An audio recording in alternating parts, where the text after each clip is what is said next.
sometimes think about it this way, that the silent and sometimes greatest generation, they changed the laws, and the boomers changed hearts and minds. They changed the lifestyles. They changed the way people actually lived. Society used to change a lot slower than it does today.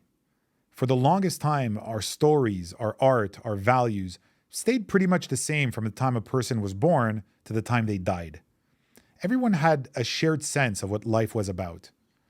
And each generation had a clear connection to those that came before them and to the ones that would come next. For better and worse, we've completely lost this cultural stability in this fast-twitch 21st century that we're living in. Fads and fashions pop up and consume one another almost daily, and technology keeps remaking work and life in unpredictable ways.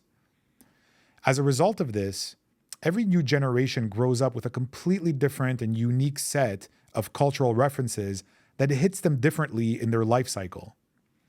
These differences aren't just superficial. In many ways, they've become different ways of looking at the world. Maybe this is one of the reasons it sometimes feels like our society's slowly becoming a Tower of Babel. The more we talk, the less we actually understand each other. This also makes the broad, usually negative cliches about other generations, so generations other than the ones we personally belong to, even more attractive. We dismissively say, okay, boomer, implying they're self-centered and out of touch. My generation, Gen X, is often portrayed as lazy and cynical. There's the well-known stereotype of millennials as entitled and thin-skinned, and Gen Z is seen as wasting away on screens and expecting others, their parents, schools, to fix all their problems. Are these stereotypes even true? If so, to what level?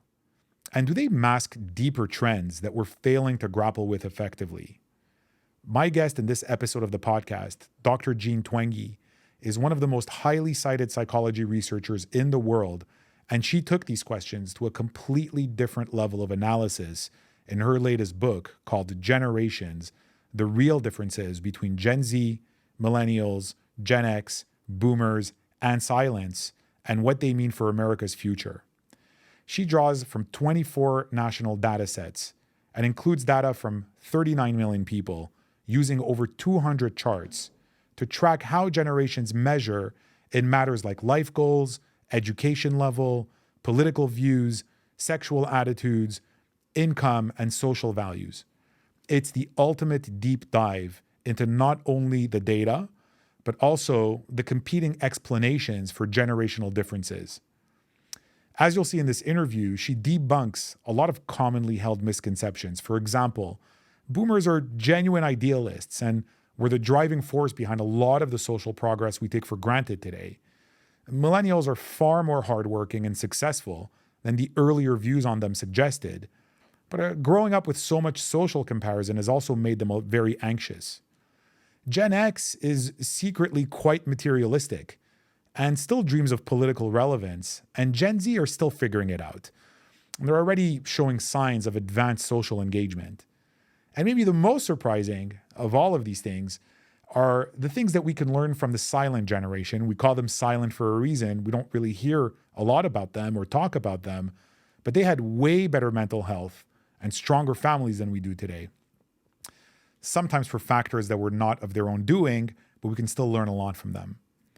In taking the analysis of generations to this next level, Dr. Twenge identifies the real reasons why generations think and act the way they do, and provides a rich set of clues on how this knowledge can help us solve the mental health crisis that's silently consuming us, especially our youth. I think her book is absolutely required reading for anyone who wants to better understand where we are and where we're headed as a society as these differences between generations get bigger and bigger. Also, to anyone who's building teams or communities, as better group dynamics often requires better understanding people from different generations. In the meantime, I hope you enjoy this interview. This is Dr. Jean Twenge.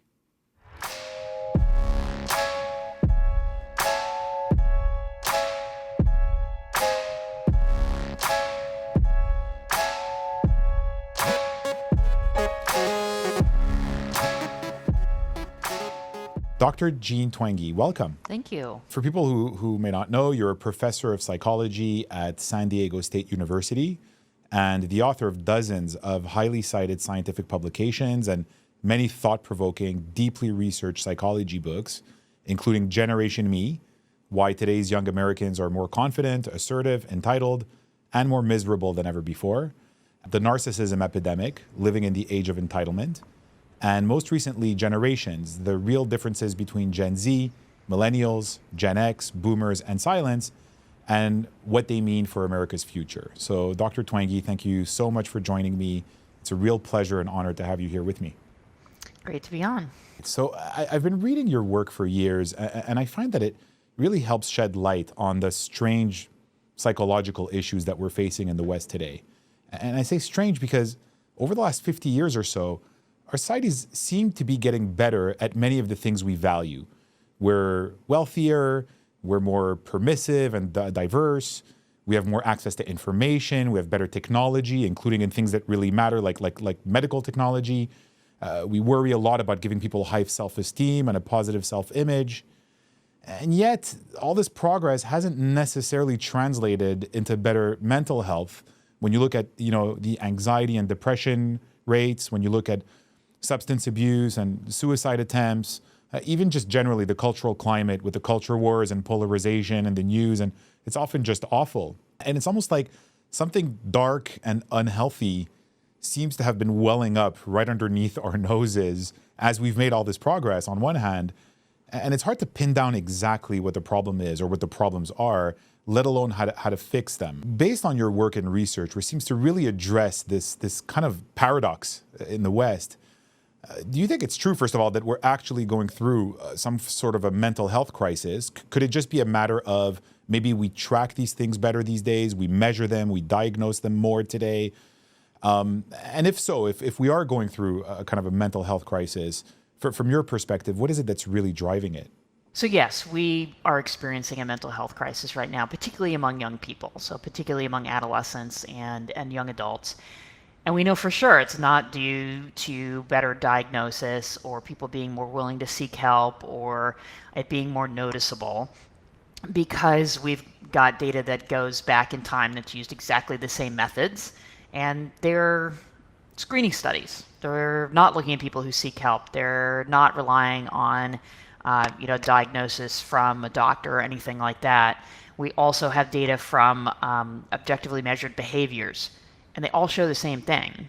So big increases starting usually around, at least for young people, around 2011 or 2012 in anxiety, in depression, in loneliness, in self-harm behaviors, in suicide. And they all go up right around that same time in the early 2010s. And that is the question, why? What was special about that time? Well, it wasn't the Great Recession. That was finally over by that point. When I first started to see these trends, I really had no idea what could be causing them. And then realized that was a turning point. Among other things, the end of 2012 is when the majority of most people in Western countries had a smartphone. It's around the time that social media use among high school students moved from optional to almost mandatory. Phones got front-facing cameras, Facebook bought Instagram. Like around that period of the early 2010s, a lot of these things were changing. And it had these downstream effects too.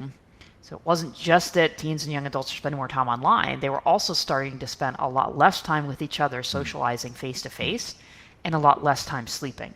And you put those trends together, a lot more time online, usually alone, less time with friends in person, less time sleeping. That's a terrible formula for mental health. Definitely. So you subscribe to sort of the view that it's when the combination of the smartphone and social media together. I know Jonathan Haidt in his work really kind of zones in on specifically when Facebook and Instagram started enabling a lot of commenting features and a lot of like features, and it got people a lot more engaged. And then slowly, the algorithms starting to kind of lean towards negative emotions like outrage, like anger, because it seems to be more sticky and seems to lead to more engagement. And so that to you is really, really at least a big part of the driving force.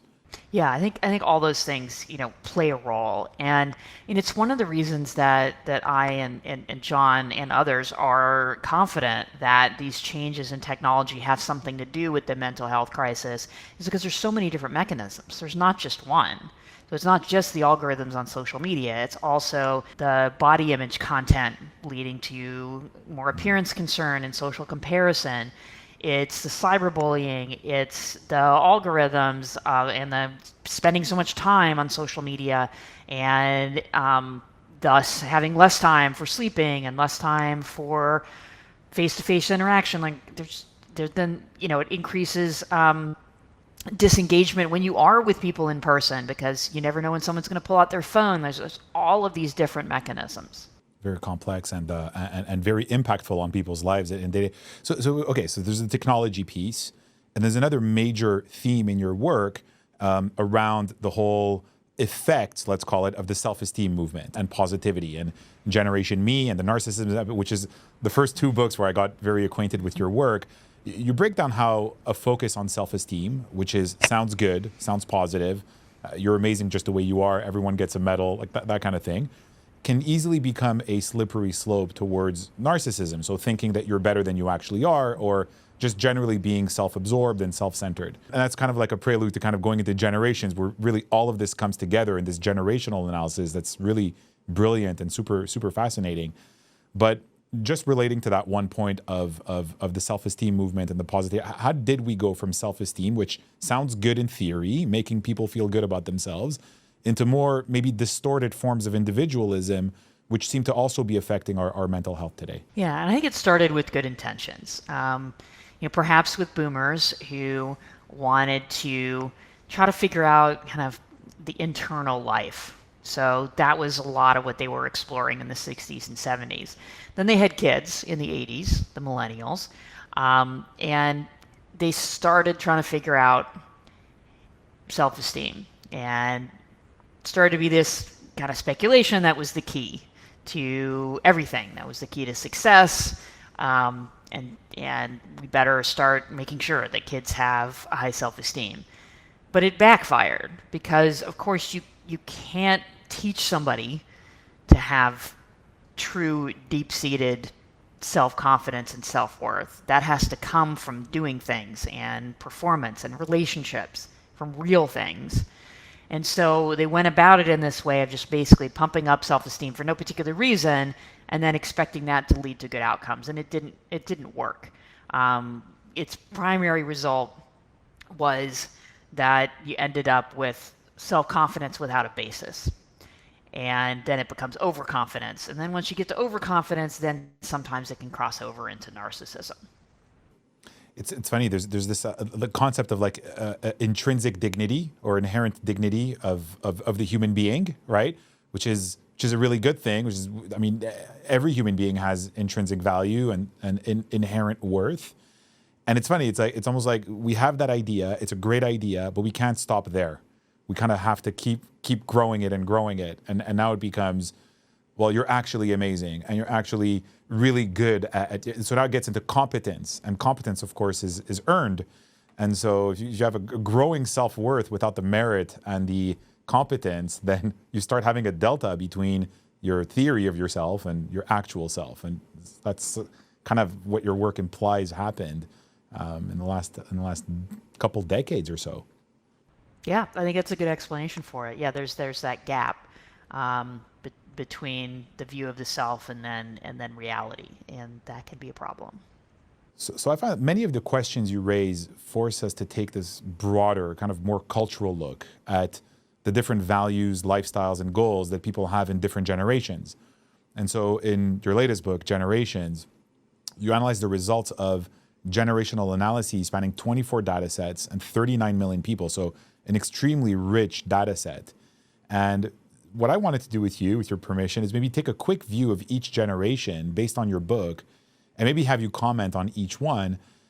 But before I do, I just generally, when people talk about generations, we love just in regular pop psychology and regular parlance, we talk about different generations. There's this view that's very common, I find, where that history is just circular, that it's always the same thing, that people have always been saying these things. That, for example, like old people have always said that young people are too permissive or selfish, or they're losing the valuable things of the past. But I realized in reading your book that our sample size of generations, when we say this, is usually very, very small, right? It's usually no more than like 2, 3, maybe 4 generations. And maybe there's also linear change. In other words, it's entirely possible that across 3 or 4 successive generations, that each generation is actually getting more individualistic, actually getting more materialistic. And that seems to be a blind spot in the way people think about generations. It definitely is, because I hear that argument a lot. Older people have always said this. Well, there's a couple problems with that argument. So one is, as you described, I'm drawing from this big data set, virtually none of which is about what older generations are saying about younger generations. It's what people say about themselves. And that really has changed. And that has nothing to do with, older people complaining. It's just things actually have changed. People do see themselves differently. They spend their time differently. They have different views of themselves. And that is pretty different. That's a pretty different statement than saying, older people are complaining. And then the other part is exactly what you said, that this idea that, but haven't people always said that the next generation is more individualistic? Haven't they always said that they're more focused on themselves? Haven't they always said that, they're lazy or whatever the idea is? Well, with individualism, at least, it is linear. Each generation actually has been more individualistic. Sometimes they put their own spin on it or their own flavor, but that idea of like, that criticism really makes no sense when you actually take it out and examine it, because it basically is saying, because somebody said something before, it has to be wrong. What? That doesn't really make any sense. And it ignores the idea that there is linear change, and that it is true that every generation is softer because our technology helps us out so much more with labor-saving devices and time-saving and everything like that. That's true. I mean, it's hard to deny that every generation gets a little further away from, say, being able to survive if dropped in the woods, unless you've done military training or something. Yeah, that's true. Every generation has gotten further away from that. Every generation has become a little bit more individualistic in one way or another. So, and I think that argument just completely ignores the possibility that change can be linear, which of course it can. And that's why I loved your book so much, because as lawyers, we're trained to look for logical flaws and fallacies in argumentation. And it just struck me when people make that argument, well, it's always been, they never consider, it's total blind spot, that maybe within the limited sample size of the 3 generations you're analyzing, would it not be possible that it's actually true that people got more individualistic and materialistic? And what I love with your book is that it actually proves that with data and with the actual views and all this survey evidence and so forth. And when I read it, I was like, oh, yes, like finally, the hunch is confirmed.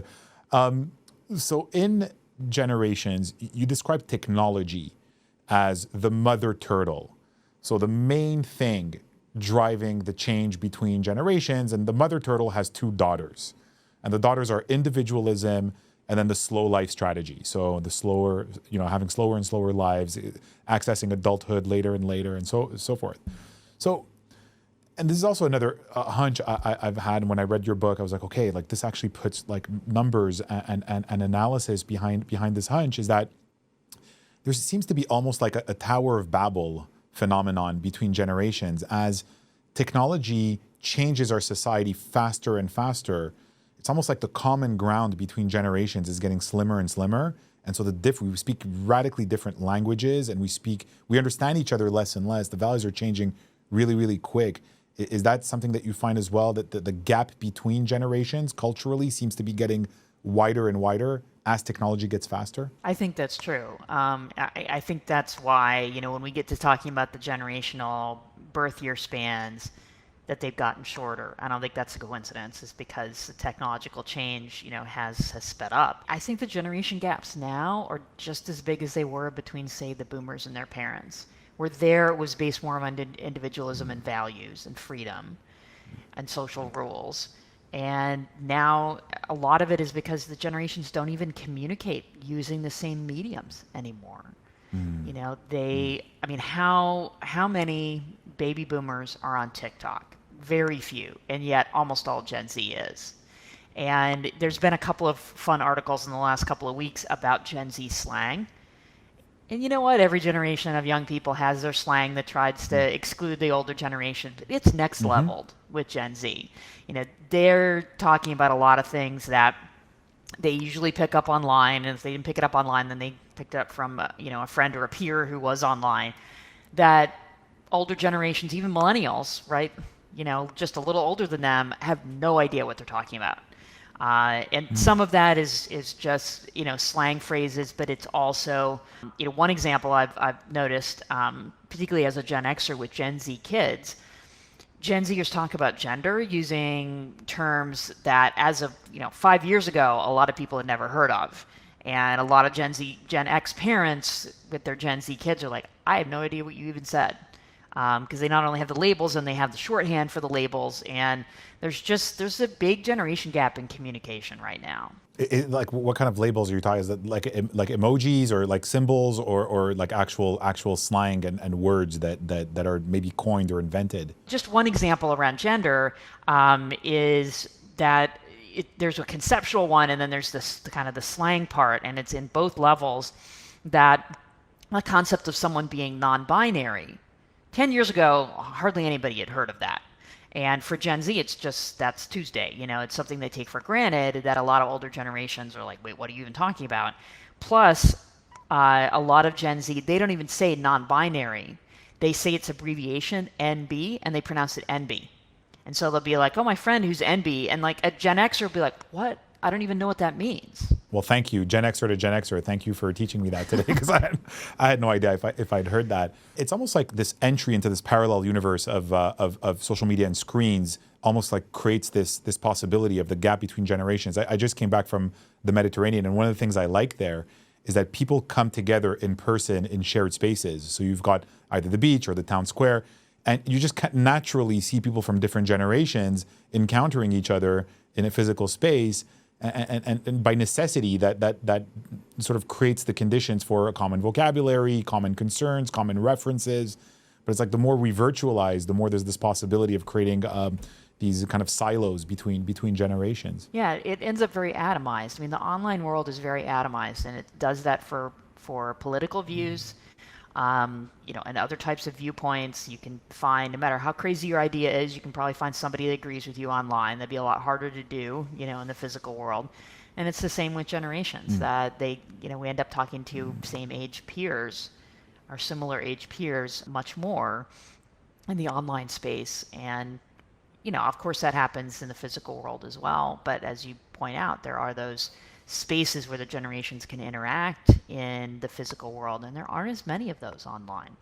It's very interesting because I find your work really kind of nails the central issue that a lot of us Gen Xers saw as, we remember a world, I literally remember the summer pre-Facebook, post-Facebook, right? And then how some of our friends got caught up in the sort of rabbit holes of Facebook political arguing, and then new generations coming up. It's a very conscious change that we saw. We saw all the different layers of it.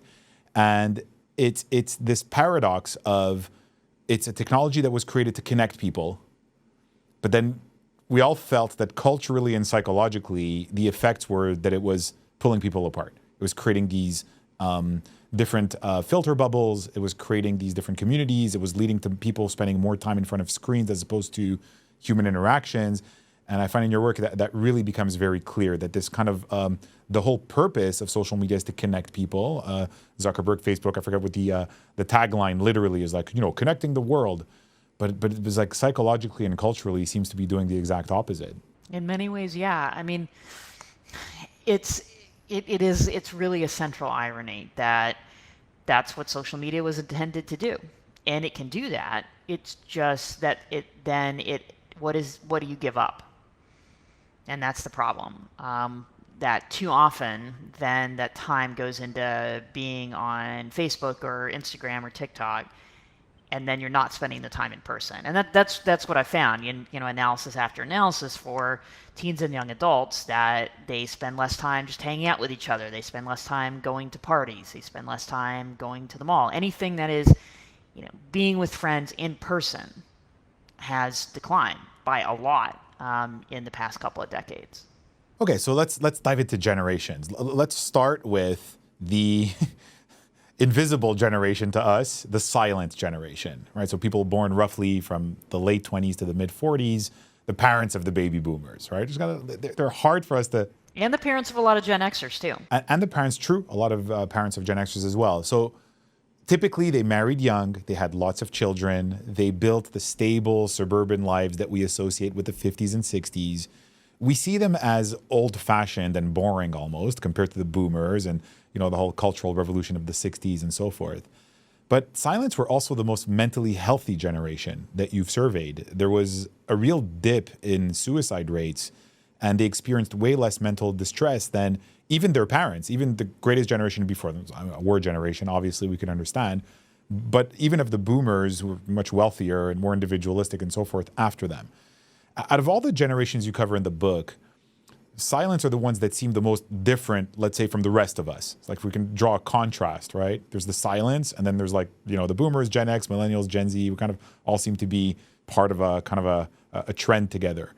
Their circumstances were obviously different. They built their lives during a post-war boom. They weren't as influenced by mass media as the rest of us. But is there anything you feel that we can or should maybe learn from them? Especially considering their track record of stable families, wealth creation, excellent mental health. Well, some of that mental health piece is admittedly the good luck of being born when they were, that they weren't drafted into World War II. And then most were, at the tail end, some were drafted to Vietnam, but not as many.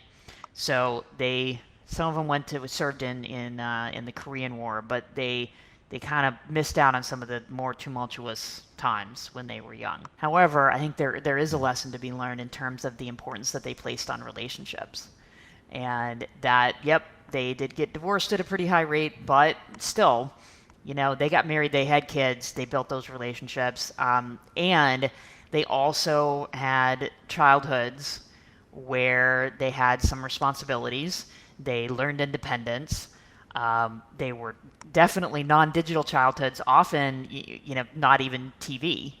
That for them, their childhood was playing outside and being with friends. That's a good basis for mental health. So I think that's another thing that distinguishes them.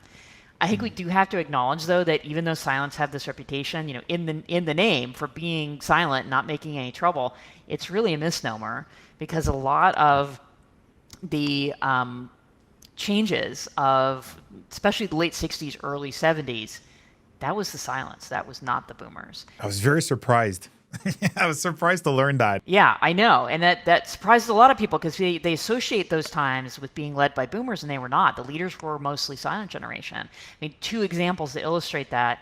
Two of the most famous silents, Ruth Bader Ginsburg, a leader in, because she wasn't just on the Supreme Court, she also was a leader in getting laws changed for gender equality, and Martin Luther King Jr., the most revered civil rights leader. So you think about that, about the civil rights movement for the rights of African Americans, and then the feminist movement for the rights of women. The leaders of those, that's just two examples. Lots of other names come to mind as well. That was the silent generation. That was very, very surprising when I read that in your book, and it seems and it makes sense, right? Because when you have this kind of the movement, the anti-war movement during the Vietnam War and so forth, all these it kind of became mainstream. It was part of Woodstock and the rock and roll revolution and so forth, but they had to be led at the level of ideas by older figures who were actually silent, and so the thought revolution around civil rights, individual rights, and so forth. It's logical, it makes sense, but it was surprising to read in that sense, because it's true that the boomers took the credit for all of that. And, we do have to acknowledge that the boomers did play a role in this really getting cemented into the culture. The boomers meant, I sometimes think about it this way, that the silent and sometimes greatest generation, they changed the laws, and the boomers changed hearts and minds. They changed the lifestyles. They changed the way people actually lived. So we got the laws changed, or not we, but the silent generation, greatest generation, got laws changed. So, for example, women had more equality at work, and it was the boomers who actually took advantage of that and were in many cases the first to, at least en masse, try to figure out how to do that. Okay, so on to our boomers that everybody loves to talk, even today. They're still controversial, they're still talked about. So it's a massive generation. You write between 1957 and 1964, 76 million babies are born in the US. 1946 to 1964. 46 to 64? Okay. So 46 to 64. Mm-hmm. Surprise, big surprise, because before this, the birth rate is declining for 200 years. You call them a demographic bowling ball, a generational tyranny. That's an interesting choice of words. I don't think I can even take credit for the bowling ball piece, but yes, those are two things that have definitely been said. And so they bring a lot of the values and trends that we still see today. They're the first to experience a world outside of theirs via television. The birth control pill allows people to have sex without worrying about having children. They're much more individualistic than their parents. They have fewer kids. They're more divorced. Women wait longer to have children, building their careers instead. They're much more comfortable with drug use. But this is also where we kind of start seeing the upswing in mental health issues. So twice as many boomers as silents suffered from depression. So we often see the boomers as the real start of today's modern Western culture. The rebellious individualism, the holding on to youth, the materialism, the pleasure seeking. But in light of your findings, there also seems to be a bit of a cautionary tale there. And it's maybe some clues to better understand some of the challenges we're facing today. So what is the cautionary tale, do you think, that we can learn from the boomers? Basically that I think they were at the start of this, and this was linear and this continued, that individualism and freedom are great, but that they also have downsides. That if relationships are not as stable, that bad things can happen. That expectations that are too high, bad things can happen. That I think the boomers may have thought that, getting rid of all of the old-fashioned social rules was purely good. And they may have overall been a net positive. I think most people would see it that way. But that there are some downsides. So the wholesale dedication to progress as replacing what we've received from the past, that approach, you think eventually maybe took it too far? Yeah. So silent generation rather than boomer, but Janis Joplin. Freedom is just another word for nothing left to lose. So it's really poignant when you think about it that way, that freedom's all well and good, but if you don't have anybody to share it with, then what's the point? Okay, so the impact on relationships is, you think, like the big one there? Tried very hard to not have it be about my personal opinion, because I think there's different viewpoints on these things. But I think we have to acknowledge that the idea of that things like no-fault divorce and it's fine to have a kid out of wedlock and all of these things have great advantages. Nobody wants to go back to the time before we had those things. Yeah, very few people anyway. Maybe some people on the extreme right, but it's pretty rare.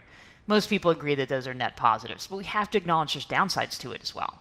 In family instability, in just that it's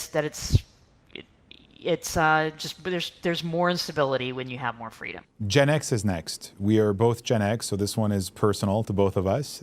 We are a smaller generation, stuck between two larger ones, so the boomers on one hand and the millennials on the other. We're a cynical generation. Cynicism is a feature that a lot of people associate with Gen X. We're bombarded with advertising from the moment we're born, so we tend not to trust people and companies who try to sell us stuff. We're also the first generation with maybe parents who are as materially ambitious and absent as they are, as opposed to the boomers who are raised, most of them, by the silence. TV and pop culture are a lot more central to our upbringing. We have really much higher self-esteem but social capital is also declining during our upbringing. We're also, I was surprised to see that we're quite materialistic when you compare to even the boomers. In surveys from the 60s, having a meaningful philosophy of life was way more important than being well off financially. By the 90s, it's the opposite. Fewer Gen Xers than boomers valued finding purpose and meaning in life, and more valued having lots of money. It almost seems to me when I read this kind of these deeper kind of analyses of the views of Gen X, it seems that our cynicism wasn't driven really by any kind of great sense of idealism, but almost by a sense of resignation to the values of individualism and materialism that we were sensing around us. And so the question I ask myself, and I'm curious to see what your thoughts are, is did we end up becoming the things we were cynical about in many ways? Well, I think this is a really interesting question that you're posing, because there's a disconnect between the way Gen X is often portrayed and remembered in pop culture versus what young people were saying at the time, say on some of these big national surveys. So, I've read a bunch of articles just in the last year about this, about saying, Gen X is cynical, and I think that has some truth to it. There is less trust. Trust has gone down, so I think that piece is true for cynicism. But there's also this Gen X reputation of the cynicism coming with that it's anti-materialistic, that you should be anti-establishment, that you should defy the rules, that you should not give in to advertising. So like Reality Bites, the 1994 movie, is often used as an example of this, because the kind of message in that movie is like, don't sell out. I think that message of like, don't sell out, that's much more boomer. I think that's the last gasp of the boomers. That's actually not a Gen X thing when you really dig into what young Gen Xers are saying at the time. What they were saying at the time, as you mentioned, is they were more likely to say being well off financially is important. They're more likely to say, I really want to own a vacation home and a boat, compared to boomers before them. And some of it was that time. It's not just unique to Gen X. It was also, come on, it was the 80s.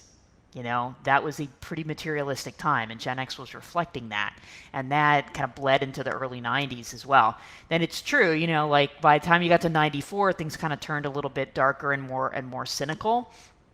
But I think that wasn't so much of, we're going to reject selling out. It's more things kind of souring in the culture, especially as the crime rate went up and things just were, and the economy wasn't doing as well, and things just looked more negative. So it was that kind of twist on it of, I wanted all this stuff and now I can't even get it. And I think that's where some of the cynicism came from, not necessarily, the supposedly Gen X idea of you can't sell out, which is actually a boomer idea. Right. And it's funny because also a lot of us came up during the dot-com boom. And then that changed again, right?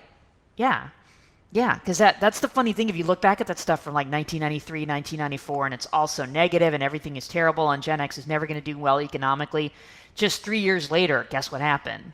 Then you got the dot-com boom. Then there were lots of Gen Xers making plenty of money, because it was like, so what is it? Is it the Gen Xer who's the slacker that's in 1993, and just 3 years later in 96, in the image of the generation, is the Silicon Valley millionaire?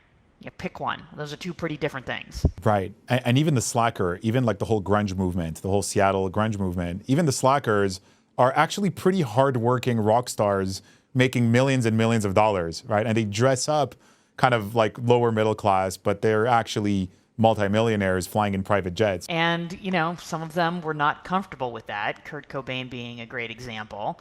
But a lot of the rest of them were perfectly happy to be able to make a career out of it, and probably got criticized for, quote, selling out, but, well, frankly, laughed all the way to the bank. We're pretty big sellouts. It's funny because the cynicism, another expression of it is less political engagement, or maybe less desire to be involved in politics generally. And so how do you read that? It's almost like, okay, like we kind of accepted, like we're going to get our victory in the marketplace, not in the political world. That was kind of my theory going in, that's what it was about. That it was, Gen X was kind of checked out of politics, which is true. If you look at some of the survey data and voter participation, in the 90s when young adults were Gen X, those were low. It was lower than the boomers before them and the millennials after them. So there's some truth to that. There's also truth to, if you look at politicians, say senators and governors, Gen Xers have not reached the level of boomers at the same age, say in their 50s. They just haven't. And some of that is because people live longer and the boomers are a big generation and they kind of held on to power longer. But some of it is Gen X just maybe didn't want to do that as much. But where it falls apart is I originally thought, well, okay, but they'll probably be really successful in business given the survey data. Same thing happens when you look at the CEOs of the Fortune 100 companies. Gen Xers have not retained those positions at the same age as boomers as much. And so I think that a good amount of that with politics is just boomers blocking the way for Gen Xers to move up. Although it'll be very interesting to watch in the next 5 to 10 years. I think that's increasingly going to happen. And I know one of the questions you raise is Gen X going to assert itself, or is it going to be leapfrogged by the millennials, who are also a much larger generation who took over kind of culturally and even politically? Millennials have, at least as young adults, did vote at a higher rate than Gen Xers. They have met or been elected to positions in, say, the House of Representatives at a higher rate. So it is possible that might happen. And some of that is due to the size of the generations, but even when you take that into account, there's still that difference. So I think that remains to be seen. But I have certainly noticed in the talks that I give on generations in the workplace, for example, that there's a lot more Gen Xers in my crowds now of managers. So it is happening, and at least in the business world, it looks like that leapfrogging is not happening as much. Maybe it will some more in politics, but Gen X is basically finally at long last really entering a lot of those leadership positions in business. But as you gave me the breakdown on the CEO's front as well, I started thinking of David Brooks had a book, I believe in the 90s, called Bobos in Paradise, this bourgeois bohème kind of thing, and I find it kind of captures something about Gen X where, yes, we wanted to be bourgeois and kind of well off, but we also didn't want to work too hard. We also wanted to enjoy life a little bit. And I wonder if that is even compatible with let's call it success as a CEO of a Fortune 500 company, which involves a lot more work, a lot more sacrifice for that extra money. I wonder if there's something there in the ethos of Gen X maybe playing a part in that. I think it very well could be. I mean, if you look at the survey data, Gen X was less likely to say they thought work was going to be a central part of their lives, less likely to say they were willing to work overtime compared to boomers at the same age, 10 years before. So there may be some of that too, that they looked at that and said, I don't want to do that. I don't want to kill myself at work. I want to have work-life balance. I mean, the whole idea of work-life balance basically started with Gen X. Very interesting. It's interesting how when you look at the data, it kind of sheds light on certain blind spots in your thinking. When I heard about Gen X, I have a generally positive view of it. But then you see this materialism, but also this, I don't want to work as hard. Right? So there's a bit of disingenuousness there. Yep. Negatives and positives to every generation. And you have to go where the data leads you on that. You can't go, I'm a Gen Xer, that's negative. That can't be true. You're never going to find the truth that way. Okay, on to millennials. Millennials were a very planned generation, a very wanted generation. They were raised with a lot of optimism, a lot of positivity, the self-esteem movement in psychology, as we discussed at the beginning. They raised the bar on the individual self. They were kind of see themselves as awesome. So you can measure that statistically. So by 2010, 70% of people believed they would be in the top 20% at work. Today, 80% of incoming college students believe they're above average leaders. You can kind of say that in a sense, their sense of self is a statistical impossibility. There's also grade inflation. So the teachers start giving higher grades, but the hours of homework are going down. So more self-esteem, more telling that they're awesome. Meanwhile, maybe less competence, more of an illusion of competence. And as adults, now that millennials are starting to age a little bit, the plot is kind of thickening for them a little bit because, maybe their expectations are not being met. Maybe their expectations were too high. Their depression rates skyrocketed compared to, even Gen X and boomers before them.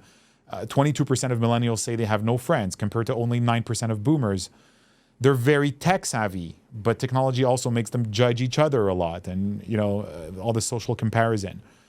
Millennials are very central to the West today, to our predicament as the West. There's very high expectations, a lot of technology, a lot of social comparison, and so forth. I guess what I got from your work is it really made it clear how stuck in the middle of a generations long trend they are, and how a lot of people will judge millennials. It's very trendy with other generations to kind of, blame individual millennials, but can you really expect them to be any different looking at how, how powerful these trends are that they're inside? And it kind of made me almost have more empathy for them when I read your chapter on millennials. Well, I'm glad to hear that, because that was a real goal in this book, is for the generations to try to understand each other better and to try to start from that place of empathy. Because I think it's really counterproductive when it becomes, but whose fault is it? Is it the millennials' fault, or is it the boomers who raised them? It's nobody's fault. These are big cultural changes. We're all participating in them. We've all been shaped by them. And I think it makes more sense to say, let's just start with the premise that there are some differences. People have different perspectives. Generations are one of those perspectives. And let's try to understand each other better. And some of the changes are good. Thus, we're going to argue about whose fault those are too, when the changes are positive. It just doesn't make a whole lot of sense, I think, to focus on that. So it's also... I think it does have to be put in that context in general with generations, that they are shaped by these things that happened before they were born. But at what point are you going to take responsibility? So it has to be that both things are true, that generations are shaped by those who come before them, but then you have to at some point say, okay, this is who we are, and let's move forward. And do you feel in your research and your studies that you feel that there's that is happening among millennials, or perhaps what strategies are millennials employing that might be productive towards that end? Well, that's a little hard to tell, from the survey data that we've got. One thing that's really encouraging is that millennials have done much better financially than anybody ever expected. So there was the expectation when they were young adults, it's the same thing played out with Gen X, of there's a recession, and so this generation is never going to be able to do as well as their parents. That was said about Gen X in the early 90s. It turned out not to be true. It was said about millennials during the Great Recession, and it also turned out not to be true. That they, particularly those who bought houses before 2020, have done extremely well for themselves. And the most recent analysis from the St. Louis Fed shows that millennials have actually surpassed the wealth of Gen Xers and boomers at the same age, which nobody would have expected 10 years ago, even 5 years ago, even a year ago, when an excerpt of Generations was published in The Atlantic. I just used census data to show that median incomes for young adults were at all-time highs, that the home ownership rate of millennials was only a percentage point or two behind Gen Xers and boomers at the same age, that they were actually doing really well. The main two reactions I got was, you must not have adjusted for inflation. Yeah, it was already adjusted for inflation. The Atlantic never would have published it otherwise. And you're wrong.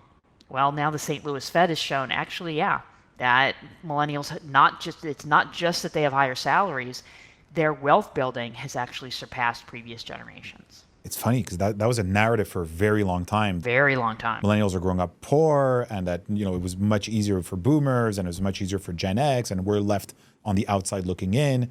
Of course, with 2008, but it's funny how you see like a lot of these things, the way they play out over the long term. You have to kind of wait and see, right? For people to graduate college and get into the workforce, and then buy their first home, and it takes time to kind of really get the full picture. In a sense, it's funny. I'm thinking about this for the first time as you say this. maybe all those high expectations and maybe all that positive self-esteem and so forth, maybe it ended up paying off in the end, no, for the millennials? Yes and no. So I think some of the overconfidence, probably not. However, them having the high expectation, for example, that they, which is just skyrocketed from boomers to Gen Xers to millennials, of I'm going to go to college, and actually I'm going to go to grad school, and I'm going to, have a professional job. Well, those expectations were definitely unrealistic. However, they do have a little bit of an advantage that, let's say you're aiming to get a graduate degree. Well, maybe you don't do that because that's going to be a smaller percentage, but maybe you do finish college, because that is one of the main reasons why millennials have done so well economically, is because more of them have a college education compared to Gen Xers and boomers. And people who have a college education tend to make more money. So that is one of the keys to their salaries and their wealth building. So in that way, it may have had that benefit. Very interesting how the data really, really adds to the typical narratives and the typical kind of impressions we have of different generations. And then you look at the fuller picture and it's a lot more complex and a lot more multidimensional. Very, very interesting. Great. Okay. And finally, we have Gen Z. Gen Z are younger. We don't have as much data on them. Obviously, we have to wait for the full picture to sort of emerge. But we already see some trends. They're okay, apparently, growing up even more slowly than millennials. I know I have a Gen Z son, so I'm kind of following that reality. They have a big concern for safety, apparently. They don't enjoy taking risks as much. There seems to be a trend towards, you say, an external locus of control. People perhaps, believing they're more likely to be discriminated against, even though there's arguably, we talk about that, but less discrimination than before. They seem to be growing up in a bit more of a grievance culture where victimhood is more emphasized. Voter turnout is also going up among them. Perhaps that also goes with an external locus of control. Maybe the government will fix this, or the expectation is the institution will fix this, the school will fix this, the parents will fix this. So this trend towards an external locus of control, of course, in the psychology literature is associated with negative mental health measures. Given this, do you see this as a worrying trend for Gen Z? And and I know this is also part of Jonathan Haidt's work, how can we go about fostering maybe more of an internal locus of control and getting them to engage more with the real world? Yeah, so the locus of control piece, just recently on my Substack, I looked into this more deeply because there's some seemingly paradoxical trends here. That it is true, Gen Z is more likely than millennials or Gen Xers or boomers at the same age to say, every time I try to get ahead, something or somebody stops me. They're more likely to agree with that. A lot of things around kind of personal locus of control. In some one-time surveys, they're more likely to say that America is an unfair society, that we need to, completely change government. And anecdotally, I think many people can see that with Gen Z and their narrative online, which many people call doomerism, of, everything is terrible. Discrimination is worse now than ever, and nobody can ever get ahead, and it's all just very, very negative stuff, which is partially because social media algorithms pull for that. So we have that on the one hand, but then on the other, voter participation's up. Young people are more likely now, especially young liberals, to say, I think voting makes a difference. They're more likely, again, especially young liberals, to say, I think citizen action groups and things like protesting will make a difference. That's really upticked in the last 10 years or so. So there's the doomerism, but then there's what are we going to do about it? So if you have doomerism, one strategy would be to do nothing. And so for a while, I was like, I wonder which direction this is going to go. Or is it going to be we're just going to complain online? Or is there going to be any action involved? And I think now my opinion's shifted on this a little bit with this new data analysis. I think there's going to be more of the action piece.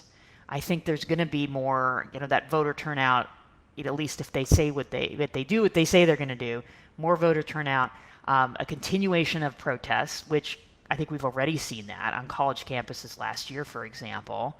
And I think that's going to continue. At least by what we can tell from the survey data, that Gen Z is they're not just negative, they're not just doomers. They think it needs to be changed. And so that's a more internal locus of control. Older generations may not always agree with their methods or what they're doing, but they are doing something. And it's just a matter of channeling that in a productive way.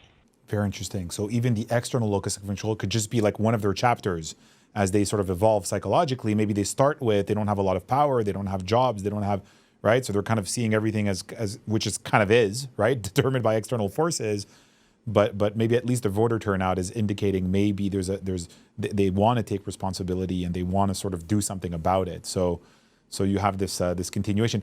I'm just very curious, the way you guys measure these data sets on external and internal locus of control, how good do you believe the data is, and how do you go about actually tracking those views? Because I know it's a body of psychology that has quite a bit. It's very voluminous and has a lot of history behind it. I'm just curious to see how you sort of you seem to have your finger on the pulse, and how do you figure these things out? Where do you find that information? Yeah. Well, the big data sets that I draw from, that's really the strength of it. I mean, we live in the age of big data, and it's much more accessible than it ever used to be. And that's true for people who say scrape social media posts, but it's also true for survey data and data on behaviors. That just makes it much easier to be able to have your finger on the pulse. And I think that I've been able to do that at a few points, particularly with Gen Z, because of the accessibility of that data. It's just you have to do the work of downloading it all and merging it all, but it can be laborious at times, but that's what I like doing. And then you again, it's about listening to what young people say themselves, and that's what they do. And these data sets are very, very solid. Most of them are. A lot of them are either administered by government entities, or they are funded by places like, say, the Department of Health and Human Services and so on. Many of them, they've been going on for decades. The people who administer these data sets, really know what they're doing, and they know how to get representative samples, and they know how to make sure things are anonymous and get that across to participants. They're very, very, very solid, and that makes my job a lot easier, because then that data is there, and we can be confident in it, and we know that it comes from a reliable and neutral source. Very interesting. So I'm really interested in how these different generations communicate and cooperate with one another. After all, that's what a society is. Not just politically at the level of a government, but that's what a business is. That's what a family is, and so on and so forth. But if we have this sort of mother turtle, that keeps accelerating and keeps kind of increasing the gap between generations, are we not headed towards more fragmentation and less understanding across generations? And I understand that one of the purposes of your work, and it's extremely helpful in that regard, is making different generations aware of what the other actually is, and what they think and what their values are and the reasons why. And it kind of points to an underlying humanity that it's very hard to sort of peg a character trait that's shared across a generation to strictly individual responsibility, when you notice that we're all part of these much larger social and cultural trends. What do you think concretely are some of the things we can do to improve, sort of harmonize the generations, bring us more together, understand each other a little bit better? Because we need that at all levels of social coordination. Yeah, we do, and I think it's in many ways harder than ever. I do think, as you said, starting with understanding and empathy and knowing that someone might have a different perspective because of when they were born, great place to start. That we can set aside that language around blaming and fault.